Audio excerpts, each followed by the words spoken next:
Every war has a beginning. Most don't start with a bang. They start with a side eye at the dinner table. This is Rachel. She's 35 years old, smart, career-driven, and right now she is standing in her kitchen in her work blazer, because she just got home 20 minutes ago, trying to make a pot roast for her husband, Ryan, before his mother arrives. She's doing her best. The pot is bubbling. Her phone has 14 unread work emails. She's ignoring them. And then the front door opens. In walks Margaret, Ryan's mother, 62 years old, retired school teacher, perfect posture, and an expression on her face that says, without a single word, "I already know something is wrong." She sets her grocery bags down on the counter, slowly, deliberately. She looks at the pot, and she says, Now, I need you to understand something about that That was not a compliment. That was not neutral. That single syllable contained an entire paragraph of judgment wrapped in just enough plausible deniability that Rachel couldn't say a word. Rachel smiled anyway. She asked if something was wrong, and Margaret said, very sweetly, No, it's fine. I just always sear the meat before it goes in the pot. Locks in the flavor. But this is fine too. You're tired. You work so hard. Rachel stared at the pot. The meat had been in for 8 minutes. She said, Right. Thank you, Margaret. And she smiled. This is how it starts. Not with screaming. With pot roast. Dinner that night was a performance. Ryan ate happily, completely oblivious to the electromagnetic field crackling between the two women sitting across from each other. He genuinely had no idea. Bless him. Margaret told a story about how when Ryan was little, he would only eat pot roast made in her cast-iron Dutch oven. The flavor is different, she explained. Cast iron holds the heat differently. Rachel said she'd love to try the Dutch oven sometime. Margaret said the good one was at her house. She could bring it next time she visited. Rachel asked, very sweetly, when that would be. And Margaret said, already reaching for more bread, Oh, I'll be here Thursday, and probably Sunday. Is that all right? It was not a question. Ryan looked up from his plate, completely delighted, and said, Great! Mom, you should just get a key made. Rachel's fork stopped moving. Margaret smiled like the sun. And just like that, without a single argument, without a single raised voice, Margaret had a key to their home. 3 months passed. Margaret had a key. She used it often, and every time she came, she left something behind. Rearranged cushions, reorganized cabinets, casserole dishes that weren't theirs in the fridge. Rachel smiled through all of it. She smiled when Margaret reorganized the spice rack. She smiled when Margaret replaced the hand towels in the bathroom with ones she'd brought from home. She smiled so much her face started to ache. And then one evening, Rachel came home to find the apartment rearranged again. The throw pillows were in a different order. The kitchen counter had been completely reorganized, and on the main shelf, the shelf where Rachel's design award had been sitting, there was now a large framed photo of Ryan as a child that she had never seen before. The award was on a lower shelf, facing slightly toward the wall. Rachel stood very still for a moment. Then she called out to Ryan, who was on the couch, and asked if his mother had come by. He said yes, she had. She'd cleaned. Wasn't that nice? Rachel said, very calmly, that Margaret had moved her award. Ryan squinted at the shelf and said she had probably just cleaned around it. Rachel said it was facing the wall. Ryan laughed a little, nervously, and said maybe she hadn't noticed. And Rachel said, Ryan, it's a wall. That night, Rachel called her best friend Ashley and told her everything. Ashley listened, and then she said, Okay, but Did she actually turn it toward the wall on purpose? And Rachel said, I can't prove it. That's the thing. I can never prove it. It's always, I was just trying to help, or I didn't notice. She said you work so hard after the pot roast thing too, and Ashley cut her off right there. She said, Rachel, every mother-in-law says you work so hard. You know what that means? It means you work too hard, and my son comes second. Rachel sat down on the edge of the bed. She told Ashley she loved Ryan. She loved their life. Ashley said she needed to say something. Rachel said she couldn't just. Ashley said, not to Margaret, to Ryan. He had to choose Elaine. There was a long pause. Rachel said, he loves his mother. Ashley said, he married you. That evening, Rachel brought it up with Ryan. She told him she wanted to talk about his mother, about boundaries. Maybe Margaret could call before coming over, just so they weren't always walking into a rearranged apartment. Ryan got defensive immediately. He said Margaret had a key because she came over to help. She'd raised him in a home. She knew what a home was. Rachel stared at him. She said that wasn't what she'd said. Ryan backpedaled. He said Margaret meant well, that she loved Rachel, and Rachel, very quietly, said, does she? Because I think she loves the idea of a daughter-in-law. Not me, specifically. Ryan went quiet. He didn't disagree, and somehow that was worse. The following Sunday, they had lunch at Margaret's house. Her friend Diane was visiting. The table was covered in food, a full roast, side dishes, the works. At some point, Rachel excused herself to use the bathroom, and the moment she left the room, Margaret leaned toward Diane and said, quietly, she's a good girl, very career-focused. Diane said, but?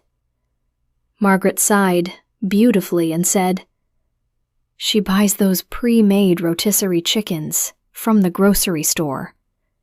Diane gasped softly. Margaret said, every week. There was a beat of horrified silence.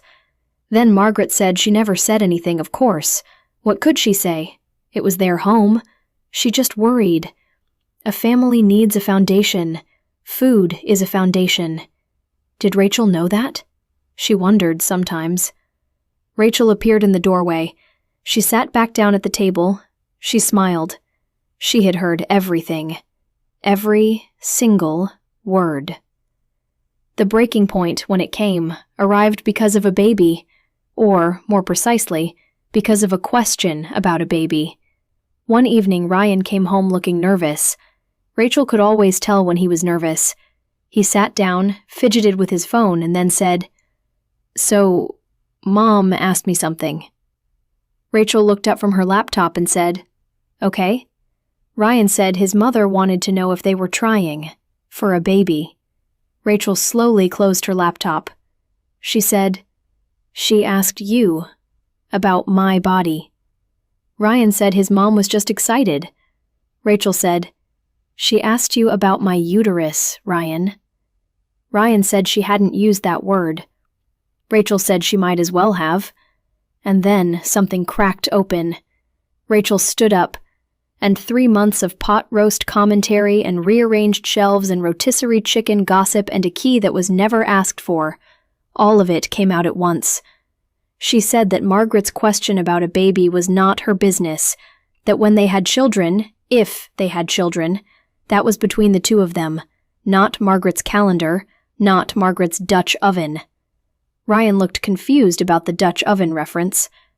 Rachel said that everything in their life had Margaret's fingerprints on it. Her kitchen was organized Margaret's way, their weekends revolved around Margaret's schedule, and Margaret had moved her award. Ryan said it was probably an accident. Rachel said, it was facing the wall. Silence. Ryan, very quietly, asked if she had been holding on to the award thing for 3 months. Rachel sat back down. Her voice cracked a little when she spoke. She said she'd been holding on to everything for 3 months, because every single time she brought something up, he defended his mother. And she understood. Margaret was his mother. Margaret loved him. But Rachel was his wife, and she felt like a guest in her own home. Ryan looked at her. Really looked at her, like he was seeing it for the first time. He said her name. She said, "Don't Rachel me. Do something about it." Ryan drove to his mother's house alone that night. Margaret had tea waiting, the way she always did. She took one look at him and said he looked pale. Ryan sat down and told her he needed to ask her something, and he needed her to be honest. Margaret said always. He asked her, "Did she like Rachel?" There was a long pause. Margaret looked out the window. She said, "She's your wife." Ryan said that wasn't what he asked. Margaret said she thought Rachel was very capable, very independent, very... Ryan said, "Mom." And Margaret finally said, "I think she doesn't need me." Her voice wavered, just slightly. She said Ryan had always needed her, even when he was 25 and pretending he didn't. She'd known. And then he married Rachel, and Rachel had everything handled, and Margaret just... She stopped, composed herself. She said she didn't know where to stand anymore. Ryan stared at his mother. He had never seen her look small before. He asked, quietly, if that was why she moved Rachel's award. Margaret paused for a long moment. She said, "The shelf looked cluttered." Ryan said, "Mom." And Margaret said, very quietly, "It reminded me that she has a whole life I'm not part of." Sometimes the war isn't about winning. It's about being afraid of disappearing. Ryan came home and told Rachel everything his mother had said, all of it. Rachel was quiet for a long time. Then she said, "She's jealous of me?" Ryan said it wasn't exactly jealousy. He thought she was scared of becoming irrelevant. Rachel sat with that for a moment. She thought about her own mother, 3 states away, who called every Sunday and always asked, "Are you eating enough?" in a voice that really meant, "I miss you." She said, slowly, "That's actually the saddest thing I've ever heard." Ryan looked relieved. Rachel said it still didn't excuse the award thing. Ryan agreed, completely.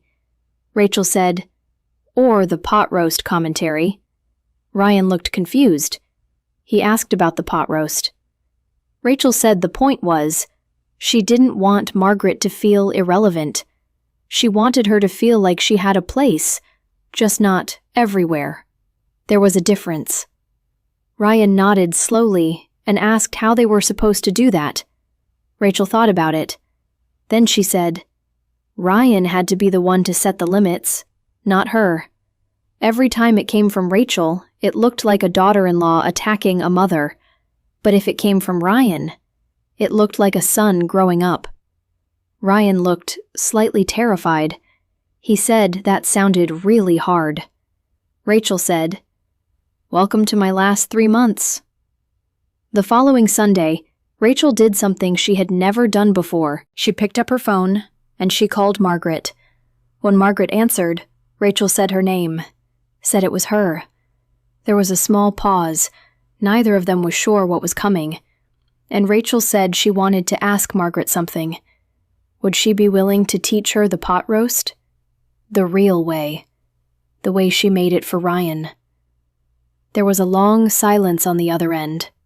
Margaret said, very carefully, "You want to learn?" Rachel said she wanted Ryan to have it the right way, and she thought only Margaret knew how.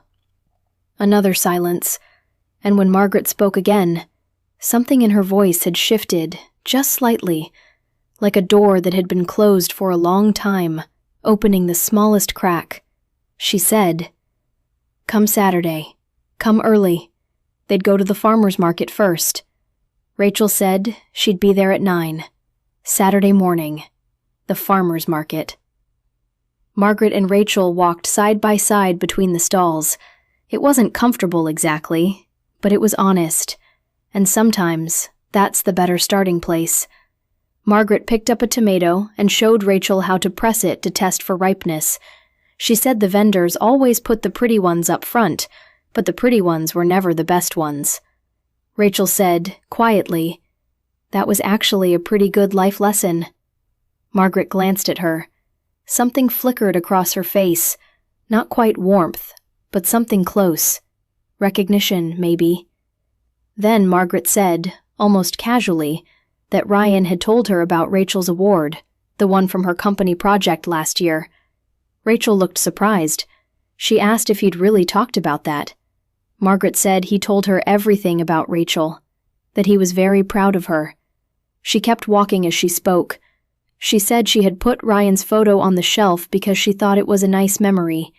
The award she had moved because the shelf was crowded. She paused. Then she said she would put it back where it belonged. Rachel caught up to her and said, "Thank you, Margaret." And Margaret, still not quite looking at her, said not to thank her. It was wrong. She'd known it was wrong when she did it. She said she wasn't always a graceful woman. Rachel said, "Neither am I." Back at Margaret's house, they cooked together.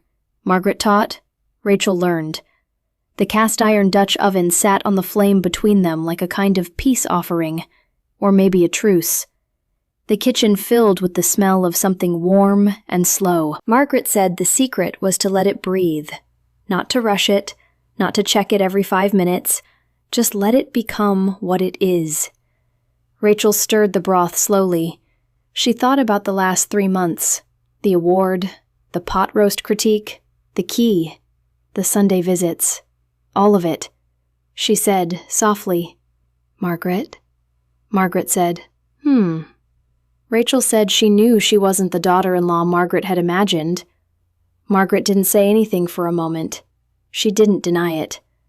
Rachel said, "But I love your son. That part, I can promise you. That part I will always do right." A long pause. The pot roast simmered, and Margaret said, finally, very quietly, "He chose well." She let that sit for a moment. Then she added, "Don't tell him I said that. His head is already too big." Rachel laughed, a real laugh, not the smile she'd been wearing for 3 months, a real, actual laugh. And for one small, quiet moment, the war went still. Peace between 2 women who love the same man doesn't arrive like a treaty.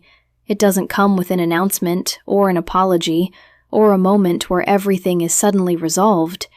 It comes like a pot roast. Low heat, a long time, and only if you're patient enough to let it become what it is. That night, the 3 of them had dinner together. Ryan ate, he looked at his wife, he looked at his mother, he smiled, the way people do when they think everything is fine because it looks fine. He had absolutely no idea what had happened that week. He never would. Some things belong only to women.